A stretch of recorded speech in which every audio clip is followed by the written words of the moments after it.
Hello everyone, welcome back to my channel and this is Jyoti here. और आज की video में हम लोग टीचिंग लर्निंग से रिलेटेड हम लोग 25 क्वेश्चन करने वाले हैं। और ये बीएड में अक्सर पूछे जाते हैं ये क्वेश्चंस। और यहाँ पे जो क्वेश्चंस होने वाले हैं ये इंग्लिश में हैं, मैं इनको हिंदी में समझाऊंगी, ठीक है।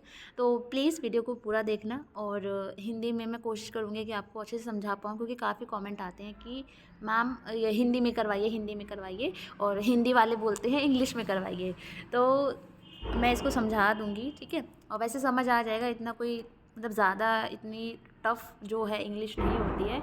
तो यहाँ पे आपका क्वेश्चन नंबर 1 है द फुल फॉर्म ऑफ सूपा, ठीक है। आप पढ़ते भी आए होंगे, अपने स्कूल में अपने पढ़ा होगा। तो इसकी फुल फॉर्म होती है socially useful and productive work. और ये क्वेश्चन पूछा जाने वाला है। और जैसे कि मैं हर वीडियो में बताती हूँ कि previous year questions full forms आपसे पूछी जाती है। 2 से 3 फुल फॉर्म्स आती है आपके एंट्रेंस में, तो प्लीज़ फुल फॉर्म्स को आप अच्छे से रिवाइज़ करके जाइएगा। क्वेश्चन नंबर 2 है हमारा an activity by which the entire school population can be brought together to share important information and bring in a sense of community is। तो ऐसी मतलब कौन सी एक्टिविटी है जहाँ आप अपने स्कूल के सभी बच्चों को लाकर एक साथ एक ऐसा प्लेटफॉर्म दे सकते हो जहाँ वो एक दूसरे से अपनी इन्फॉर्मेशन शेयर कर सकते हैं। तो स्कूल जो स्टाफ मीटिंग तो हो नहीं सकती, स्कूल प्लानिंग भी नहीं हो सकती, एग्जामिनेशन भी नहीं हो सकता। तो स्कूल असेंबली इसका सही आंसर हो जाएगा, क्योंकि स्कूल असेंबली में ही बच्चा जो है एक जगह गैदरिंग होती है इनकी, एक जगह इकट्ठे होते हैं, सभी पूरा स्कूल इकट्ठा होता है और वहीं पर वो आपस में अपनी जो बातें हैं, ठीक है, शेयर करते हैं। क्वेश्चन नंबर 3 है in the school time table art and craft activities should be capped in middle period. Question number 4 है थर्ड में है जो आर्ट एंड क्राफ्ट की जो एक्टिविटी होती है, तो वो स्कूल के टाइम टेबल में कब रखी जानी चाहिए, तो वो मिडल पीरियड में रखी जानी चाहिए। क्वेश्चन नंबर 4 है if a teacher finds that there is a problematic child in a class the teacher should, अगर आपको ऐसा बच्चा मिलता है अपनी क्लास में जो बहुत ही प्रॉब्लम क्रिएट कर रहा है, तो एज अ टीचर आप लोग क्या करेंगे? इग्नोर द चाइल्ड, बिल्कुल भी नहीं करना। आप बच्चे को इग्नोर कर दोगे कि मतलब प्रॉब्लम कर रहा है तो करता रहे, ऐसा नहीं करोगे। Change the class of the child, अब ऐसा तो है नहीं बच्चे की क्लास उठा के दूसरी क्लास में पटक दोगे, ये भी नहीं करोगे। पनिश द चाइल्ड, पनिश तो आप दे ही नहीं सकते, ठीक है, तो पनिश तो बिल्कुल कर ही नहीं सकते। तो get the counselling of the child done, तो आप बच्चे की काउंसलिंग करेंगे कि क्या प्रॉब्लम है, वो क्यों इतनी प्रॉब्लम क्रिएट कर रहा है, ठीक है। आगे है हमारा रूब्रिक्स इज़, तो रूब्रिक्स क्या है, तो अब ये है हमारा scoring guide to evaluate quality of student. तो रूब्रिक्स हमारे कुछ उपकरण होते हैं जो बच्चे को इवैल्यूएट करने में, उनका आकलन करने में एक सही हमें मार्गदर्शन देते हैं, ठीक है। अंक तालिका एक तरीके से आप इसे बोल सकते हैं, और ये छात्रों के आकलन मूल्यांकन के लिए यूज़ किए जाते हैं। तो रूब्रिक्स ये होते हैं। अब हमारा क्वेश्चन नंबर यहाँ पे 6 है पेडागोजी इज़ कंसर्न विद, जो पेडागोजी है वो किससे कंसर्न है, वो है हमारा टीचिंग मेथड से रिलेटेड है। काउंसलिंग नहीं है, एवेल्यूएशन स्ट्रेटजी नहीं है, सिलेबस नहीं है, हमारा टीचिंग मेथड से रिलेटेड होती है हमारी पेडागोजी। क्वेश्चन नंबर 7 है the role of teacher has to be, teacher का रोल कैसा होना चाहिए? अथॉरिटेटिव, डिक्टोरियल, लेजिस्फेयर या फिर फैसिलिटेटिव। तो इसमें पहला तो होगा नहीं, अधिकारवादी तो बिल्कुल भी होना चाहिए, अपने अधिकार जमा रहा है,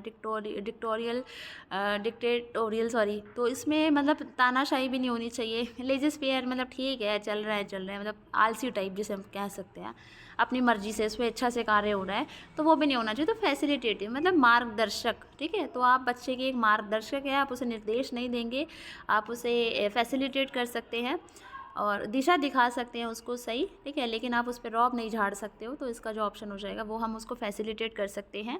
और NEP 2005 में ये बात कही भी गई है, तो इसका डी ऑप्शन सही हो जाएगा। क्वेश्चन नंबर अगर हम 8 की बात करें, a suitable method of teaching primary children is, आप छोटे बच्चों को जब आप पढ़ाते हो तो कौन सा मेथड सबसे बढ़िया होता है? Lecture method, imitation, trial and error या प्लेवे मेथड। तो ट्रायल एंड एरर जो है बेसिकली हमारा मैथ्स में यूज़ होता है, लेक्चर मेथड हमारा बड़ी क्लासेस में यूज़ होता है, छोटी क्लास में इसका कोई काम नहीं है। इमिटेशन, इमिटेट करता है बच्चा, अनुकरण करता है, तो ये तो नहीं आएगा। तो प्लेवे मेथड हमारा करेक्ट आंसर हो जाएगा। प्राइमरी में बेसिकली जो बच्चा सीखता है वो सीखता है हमारा प्लेवे मेथड से। क्वेश्चन नंबर 9 की बात करें, NEP 2020 में सबको पता ही है कौन सा कॉन्सेप्ट है जो स्ट्रक्चर एजुकेशन का, वो है 5+3+3+4, ठीक है। क्वेश्चन नंबर 10 है which one of the following has been specified in the NEP 2020। NEP 2020 में क्या बोला गया है? जो मल्टी लिंग्विज्म है both as a policy resource and strategy, जो मल्टी लिंग्विज्म बहुभाषिक भाषावाद को प्रमोट किया गया है, तो ए ऑप्शन सही हो जाएगा। यहाँ पे है education in English medium in primary class, बिल्कुल गलत है। प्राइमरी में तो वैसे इन्होंने बोला है कि हमारी मातृभाषा में एजुकेशन देनी है। दूसरा है promotion of studies of classical language during the early years, शुरुआती सालों में बच्चों के लिए प्रमोट किया गया है क्लासिकल लैंग्वेज सीखे, गलत है। Compulsory study of many language, compulsory कुछ भी नहीं किया गया है कि बहुत सारी भाषाएं आपको पढ़नी है स्कूल में, तो ए ऑप्शन सही हो जाएगा। 11वां है what is the objective of Swayam by the government of India. जो स्वयं है, पहले तो इसकी फुल फॉर्म जान लो, और ये फुल फॉर्म पूछी जाती है तो प्लीज़ इस चीज़ का ध्यान रखना। स्वयं की फुल फॉर्म है study webs objective learning for youth inspiring minds, ठीक है, तो ये इसकी फुल फॉर्म है। और इसका जो ऑब्जेक्टिव है वो है मैसिव ओपन ऑनलाइन कोर्सेज, ठीक है, मतलब कि बड़े पैमाने पर ऑनलाइन कोर्सेज को प्रोवाइड करवाना। उसके बाद हमारा क्वेश्चन नंबर 12 की बात करें हम, दीक्षा by government of India.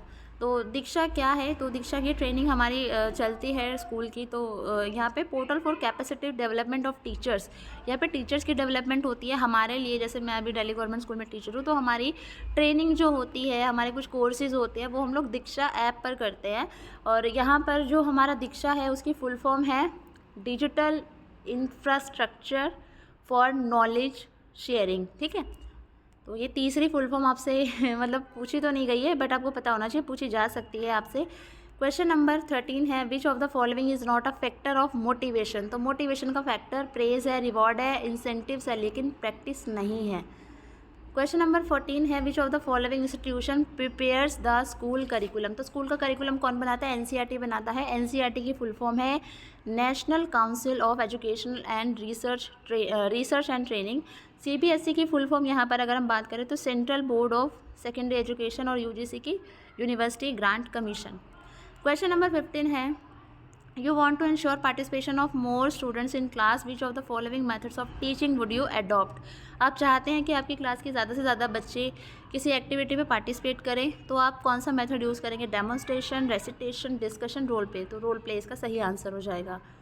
Question number 16 है you want to develop cooperation and team spirit in students, which activity would you purpose. जब भी आप बच्चे के अंदर कोई टीम स्पिरिट या कोऑपरेशन डेवलप करना चाहते हैं, तो आपके लिए सबसे बेस्ट ऑप्शन प्रोजेक्ट वर्क का होता है, तो आप इसको रट भी सकते हैं। इसका सही आंसर प्रोजेक्ट वर्क ही आएगा। क्वेश्चन नंबर 17 है विच of the following is true about the ways of learning for students. कौन सा इनमें से सही बताना है आपको कि बच्चे के जो वेज ऑफ लर्निंग है, सीखने के तरीके हैं, उसके बारे में सच है, सही है। Speed of learning in the same for all student, बिल्कुल गलत है। हर बच्चा एक गति से नहीं सीखता है, कोई जल्दी सीखता है, कोई धीरे सीखता है, ठीक है, तो ये गलत हो गया। Each student has a unique learning style, बिल्कुल बी वाला हमारा सही है कि हर बच्चे की अपनी लर्निंग स्टाइल होती है, वो अपना तरीके से सीखता है। थर्ड है children follow the way other student learn, नहीं, बिल्कुल बच्चा दूसरों को फॉलो नहीं करता, वो अपने उससे ही सीखता है। All children immediately follow teachers instruction, क्या सारे बच्चे एकदम ही मैम की बातों को फॉलो कर लेते हैं, तो ये भी गलत है। तो बी ऑप्शन सही हो जाएगा आपका यहाँ पे। ये हमारा क्वेश्चन नंबर 17 था। अब हम क्वेश्चन नंबर 18 की बात करते हैं, जो कि आधा छुपा हुआ है। तो ये है what is the best way for a teacher to resolve the problem in a class. तो टीचर के लिए बेस्ट वे क्या है क्लास में प्रॉब्लम को सॉल्व करने के लिए। Ask for others teachers opinion, मतलब वो किसी और टीचर की विचारधारा जाने, ओपिनियन जाने कि वो क्या सोचती है। दूसरा है depends on one's own opinion, और मतलब अपने खुद के ओपिनियन पे निर्भर रहे। तीसरा है think suggestions offered by the children and implement the good ones, और बच्चों से सजेशन ले और उनमें से जो अच्छे सजेशंस हैं उनको इम्प्लीमेंट करे। या use the view the principal gives, और या फिर प्रिंसिपल मैम ने जो व्यू दिया है उस पर मतलब अमल करे। तो सी ऑप्शन सही हो जाएगा, ठीक है। बच्चा प्रायोरिटी है तो आप लोगों को पता ही है। 19 है how can you make your students independent. तो अपने बच्चे को एक स्वतंत्र बच्चा, ठीक है, कैसे बना सकते हैं। तो गिव रिस्पॉन्सिबिलिटी टू एवरीवन, हर बच्चे को जिम्मेदारी देनी है। ऐसा नहीं है 4 बच्चे उन्हीं से आप जिम्मेदारी दे रहे हैं या उन्हीं से इंटरेक्ट कर रहे हैं, ठीक है। गिविंग ऑर्डर्स, तो ऑर्डर तो बिल्कुल नहीं देंगे। इग्नोरिंग, बिल्कुल आप इग्नोरिंग देयर पेटी फाइट्स, आप उनकी छोटी मोटी लड़ाई झगड़ों को इग्नोर नहीं करेंगे। Solving their problems for them, आप उनकी प्रॉब्लम भी सुलझाएंगे नहीं, ठीक है। तो ये इसका सही ऑप्शन हो जाएगा।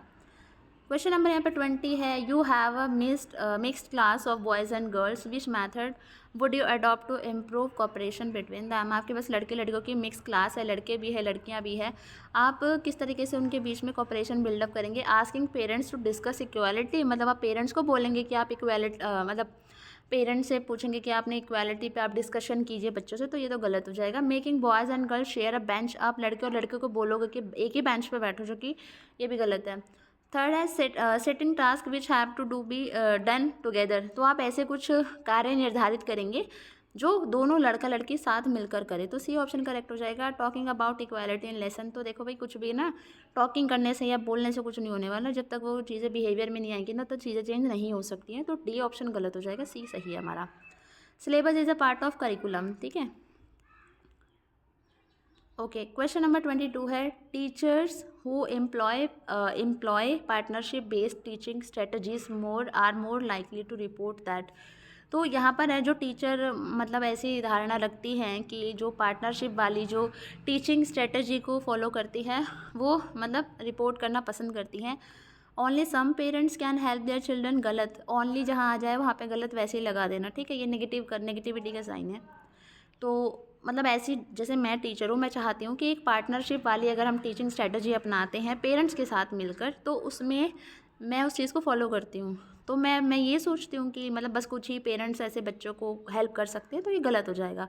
All parents can help their children, तो बी वाला ऑप्शन सही हो जाएगा। सी वाला और देख लो एक बार, single parents, poor parents and those with less education can not help their children, क्या जो कम पढ़े लिखे हैं या जो गरीब है, जो सिंगल पेरेंट्स है, क्या वो बच्चों की मदद नहीं कर सकते, तो ये भी गलत हो जाएगा। Only English speaking parents can help their children, क्या जिनको इंग्लिश आती है वही हेल्प कर सकते हैं, तो ये भी बिल्कुल गलत है। उस हिसाब से तो मेरे घर में कोई पढ़ा लिखा नहीं है, मैं तो यहाँ पहुँचती ही नहीं है ना, तो ये हो जाएगा। तो इसका बी ऑप्शन सही हो जाएगा कि हाँ हर पेरेंट्स बच्चों की मदद कर सकता है, ठीक है। क्वेश्चन नंबर हमारा कौन सा था ये, 23 पे अब हम लोग पहुँच चुके हैं। 23 है, the best way for schools to encourage families to be involved in the education of their children is by the best way for schools to encourage diverse families, ठीक है, मतलब विविधता भरी फैमिलीज़ है, to be involve in the education their children is, तो आप families को, अलग अलग फैमिलीज़ को किस तरीके से बच्चों की एजुकेशन में इंक्लूड कर सकते हो। Not forming trusting relationship with families, कि आप उन पर ट्रस्ट नहीं करोगे, ठीक है, तो ये गलत हो जाएगा। आप इस तरीके से थोड़ी फैमिली को इन्वॉल्व करोगे। Giving no weightage to addressing families needs, आप परिवार की ज़रूरतें नहीं समझोगे, उनको वेटेज नहीं दोगे। No recognising the needs of family, आप फैमिलीज़ की नीड्स को नहीं समझोगे, तो ये नेगेटिविटी के साइन है। Sharing power and responsibility with family, आप पेरेंट्स के साथ, फैमिलीज़ के साथ रिस्पॉन्सिबिलिटीज शेयर करेंगे, पावर शेयर करेंगे, ठीक है। इसका एक एग्जांपल जो अभी दिल्ली गवर्नमेंट स्कूल में एसएमसी का जो कॉन्सेप्ट चल रहा है, ठीक है, स्कूल जो ये हमारी जो स्कूल एकदम फुल फॉर्म भी भूल गई हूँ, एसएमसी की स्कूल मीटिंग कमेटी, ठीक है, शायद यही होती है। ओके, 24 का है यहाँ पे, the most accurate predictor of a students achievement in school, आप मतलब सबसे अच्छा बेहतर अंदाज़ा किस बात से लगा सकते हैं बच्चे की अचीवमेंट के बारे में। फैमिली इनकम बिल्कुल भी नहीं, 2 पेरेंट्स फैमिली बिल्कुल भी नहीं। एजुकेशनल लेवल ऑफ पेरेंट्स, की पेरेंट्स कितना पढ़ा लिखा है, इससे पता चलेगा कि बच्चा कितना पढ़ा लिखा है, ये भी गलत हो जाएगा। लास्ट ऑप्शन आपका सही है, the families high expectations encouragement of learning at home and involvement in the child's learning at school and be community, ठीक है, कि बच्चा किस तरीके से सोचता है, उसकी जो मतलब उसकी फैमिली में उसको किस तरीके से कोऑपरेट किया जा रहा है, और बच्चे के जो इन्वॉल्वमेंट है स्कूल की एक्टिविटीज़ में, कम्युनिटी में, वो कितनी है। लास्ट क्वेश्चन आज का है हमारा question number 25, what age range does the NEP 2020 revised circular structure cover the educational purpose, ठीक है। तो यहाँ पर है कि NEP 2020 में revise circular structure cover the education, मतलब कौन सा इसमें जो ग्रुप है एज का, जो NEP 2020 में जो ऑब्जेक्टिव्स इन्होंने बनाए हैं बच्चों के लिए, उसको फुलफ़िल करता है, कवर अप करता है। तो इसका जो आंसर हो जाएगा वो हो जाएगा 3 से 18 वर्ष, तो आपका बी ऑप्शन सही हो जाएगा। और प्लीज़ मुझे कमेंट करके ज़रूर बताना आपको वीडियो कैसी लगी, और नीचे कमेंट सेक्शन में मैं एक क्वेश्चन आपके लिए छोड़ रही हूँ, उस क्वेश्चन का आप लोग आंसर सब देते जाइएगा। प्लीज़ उसका आंसर ज़रूर देना जितने भी लोग ये वीडियो देख रहे हैं। So thank you so much.